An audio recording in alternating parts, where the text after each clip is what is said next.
looked like that might come as a bit of a toe. Were you worried about some of the injuries? Yeah, definitely. Obviously, losing Stu McCluskey before the game is difficult, and losing Stu Moore in the game to a concussion is obviously difficult. Mikey Lowry, thankfully, seems to be okay. He's in hospital, but he's okay. Scans have come back quite clear. Two loose heads have struggled towards the back end of the game. So, we're a big toll, I suppose, but we just have to see where we are Monday and go from there. Callum Reid looked like a knee injury. Callum Reid is knee. I don't know exactly what it is in his knee, but he's definitely knee. And Andy Warwick had a neck thing going on. So Stu McCluskey's injury? He picked up a little bit of a tight groin during the week. So we were hoping that he would sort of come through and be ready, but it was felt at the start during the warm-up that he wasn't quite right, and it was wrong to play him, so we pulled him at that stage. Your overall assessment? It's very difficult. Losing Stu McCluskey himself is a massive loss for us at the start of the game, and then Stu Moore coming in. But then obviously Mikey Lowry, our backline sort of totally rejigged. Two 20-year-olds in there playing against Leinster line speed, where we're struggling to get on the front foot. Massive effort from our lads. You've seen it all the way till the end of the game. Something that over the last number of weeks I think is really starting to come to the fore. So very proud of the effort. There's definitely things in our game that we can improve pretty quickly, and some things that just frustrate us in and around breakdown. But you're playing against Leinster, who are tough to play at the breakdown, and especially if they're loud, dirty the breakdown as much as they do. It's then very hard to get quick ball to play off. Simple one. Cormac Institute has been out. And whatever, I presume that was a training ground try, but it was very well worth try, and he showed presence, pace to score. Just tell us about having Cormac back is good. Yeah, it's brilliant to have him back. He's done a couple of weeks training now, and coming into this game was always a sort of a case where we could get him to sort of about 50 minutes and try and get him off.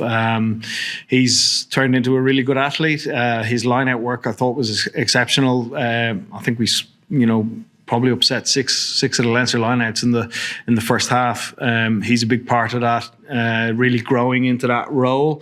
And then obviously his strengths around the pitch are there for everyone to see. Lovely runner, very balanced and pretty strong too. And then when we look at that, just going slightly forward, are we looking at Cormac Institute as a second role maybe for the tour to coming tour, or are we looking at is he just fitting in because he wasn't fit, or do you see him as somebody? I think you're asking the wrong person. I can't tell you where. Yeah, well, if you look at where we picked Cormac, we've picked him in the second row since the start of this year.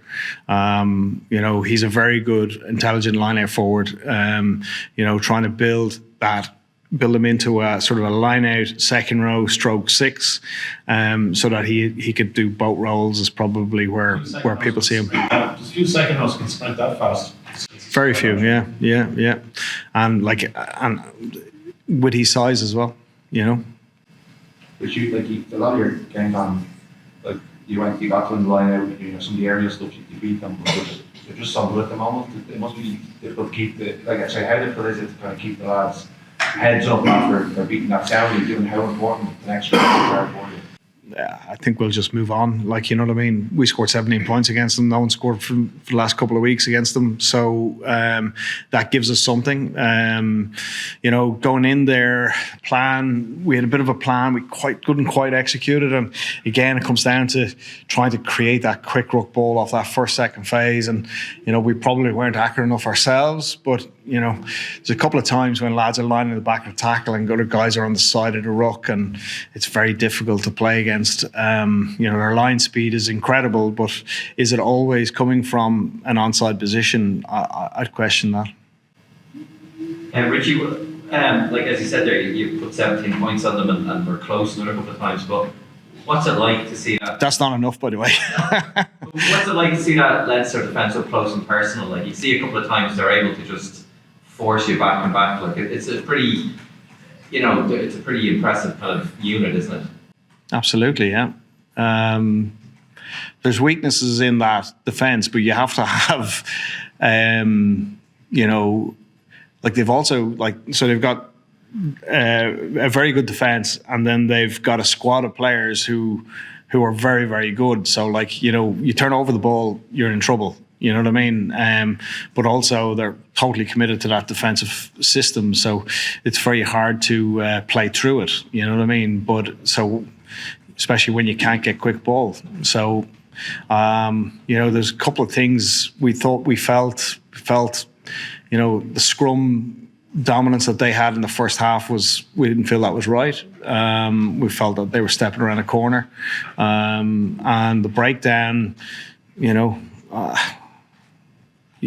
go and have a look yourself.